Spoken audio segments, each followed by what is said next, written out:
Probably a quick one. Well, I do talk, but I think it's going to be quick.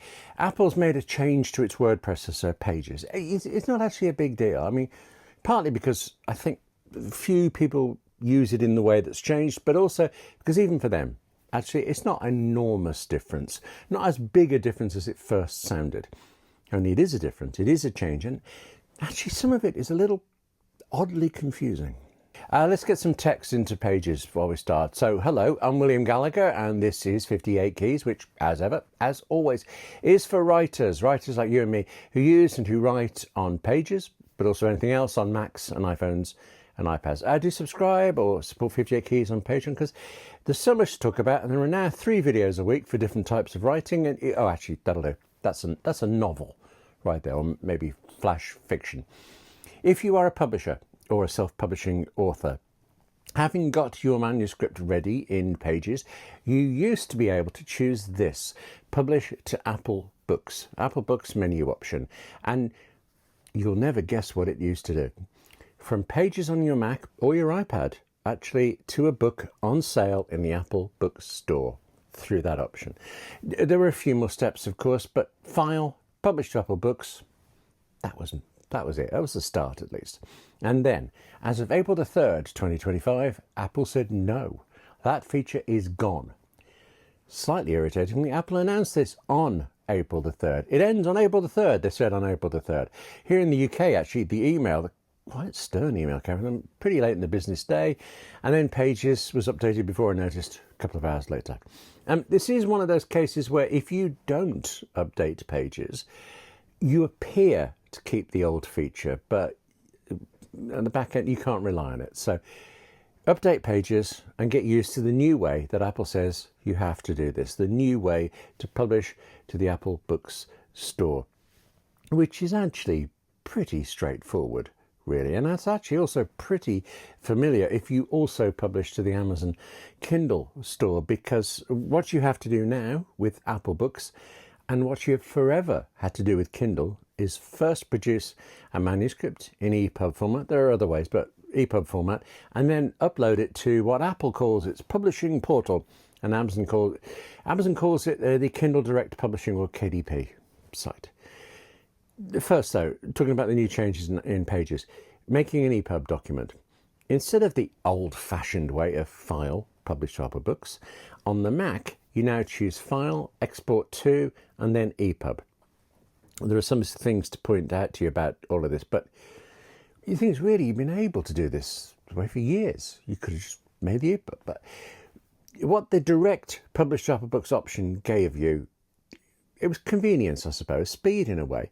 The option just a fancier way of creating an EPUB file and also adding certain metadata, certain details about the book that are required for the Apple Bookstore or any online bookstore. So, you know, the title, a cover, lots of details to do with marketing, such as which territories you wanted the book to be sold in, though I don't know why it isn't just all territories. Lots of necessary stuff, all stuff that actually you still need to think about, but it used to be wrapped up in this reasonably convenient Publish to Apple Books menu. I did say that the new way was slightly irritatingly confusing, and that's because of this.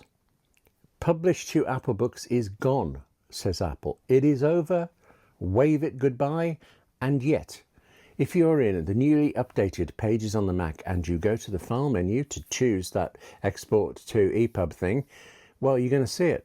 It's still there. Publish to Apple Books is right there, just where it always was, on the Mac. Pages on the iPad offers 2 ways to export your manuscript in the same place. In either case, you have to have the document open first, but then you tap on its name at the top left. But Apple used to say that you should tap on the share icon next to your book's name. Okay, so you tap on that, and well, I didn't do it on the iPad. I'm not sure how it was before, but right now you get an iPad share sheet that includes export and send.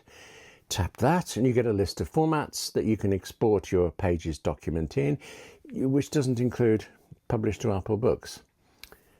But cancel that, tap back on your book's name again, and now instead go further down and tap on the export option that's kind of towards the bottom of the list. The one with, you know, another share icon.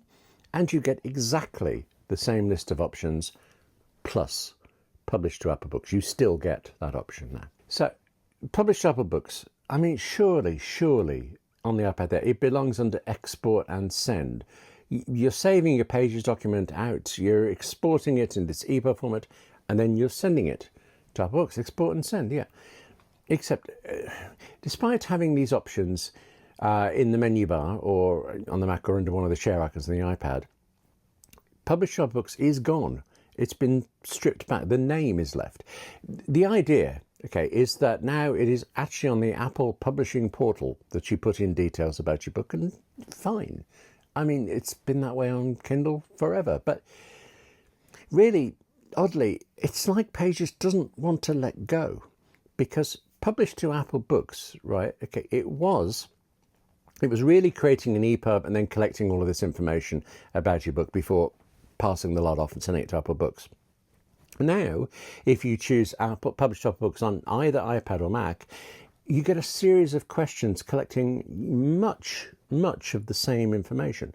It's not everything, not really even all the fine details are different, but it's a lot. And the only thing is it asks the questions and it doesn't send it off to Apple Books. You have to do that. Only if you sorry, are you taking notes of this bit? Instead of choosing Publish to Apple Books, you do what I presume Apple means you should do now. You export to EPUB. You're making an EPUB. But Pages will still ask you questions, just not as many, except there's an advanced section. And if you tap that, it will ask you a couple more. And it's slightly different what it asks on the Mac version and on the iPad version. And it's kind of a bit of a mess, really, isn't it? And I can't wait. It's like where there are different teams working together and one of them didn't finish. One of them, I don't know. For now, okay, try to cut through this. It seems to me that the best we can do is, yes, update to the new version of Pages. Actually, there are some other features. Let me point those out in a moment, other reasons to update. But continue to use the option for Publish to Apple Books. Now, you will still always end up having to go to the Apple Books publishing portal yourself. It is obviously it's a website. Look at the quality of information here, but you don't have to bother bookmarking the address because the Publish to Apple Books section always gives you a tappable or a clickable link to it every time. So if you use Publish to Apple Books, more of what detail you are going to be asked for in the publishing portal will be asked for and you done and presented to it. Sample pages, that's what I'm thinking of. Publish to Apple Books will give you the option to also export a separate sample of your book, so many pages, which the Apple Books publishing portal needs. And if you didn't do it this way, you'd have to go back to separately export it. Or cover images, similar thing.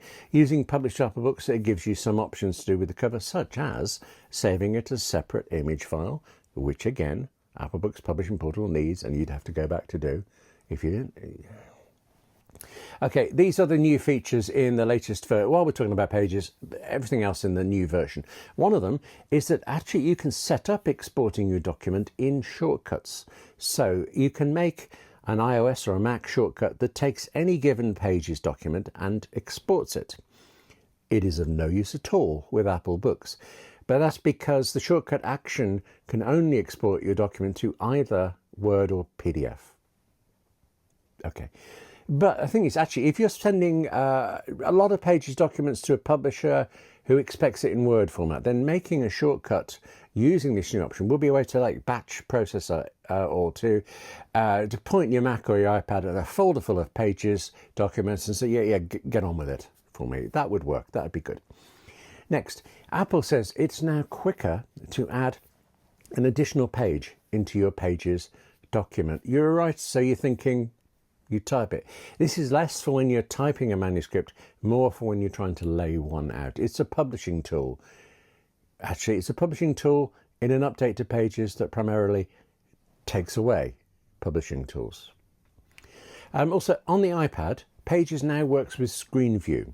This is an option I'd never even heard of before, but apparently it's been around for a while and apparently it's been improved.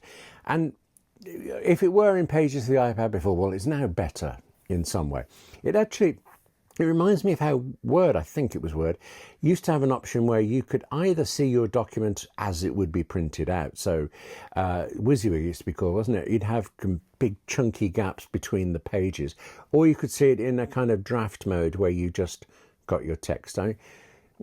At the time, the reason was drawing those page breaks took more processing power than PCs were able to do at the time. So yeah, but I suppose actually a way of concentrating, that's a benefit of it. It's less distracting. I don't know.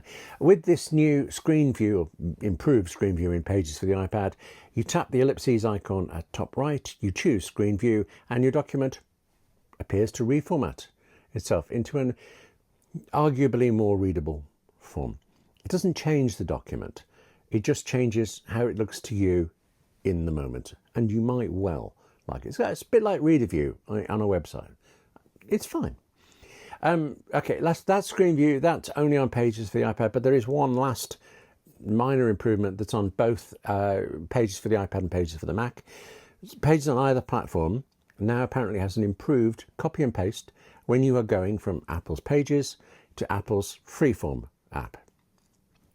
I have not one thin clue how you improve copy and paste, but there you go. I'm sure it was needed. I'm sure it's very good. Like I say, all of these changes to Pages, they're not big. In fact, the one with the publish one, even that isn't as big as it sounded when that email arrived from Apple saying publish to Apple Books is toast. But it does take some getting used to, some adjustment really, and it is weirdly messy at times. It's just so odd. But now, enough talking. We should be writing. So that's it for this edition of 58 Keys. Thank you very much for watching. Take care of yourself. Write more in Pages or anywhere else, even with a pen and paper if you must. And I'll see you soon.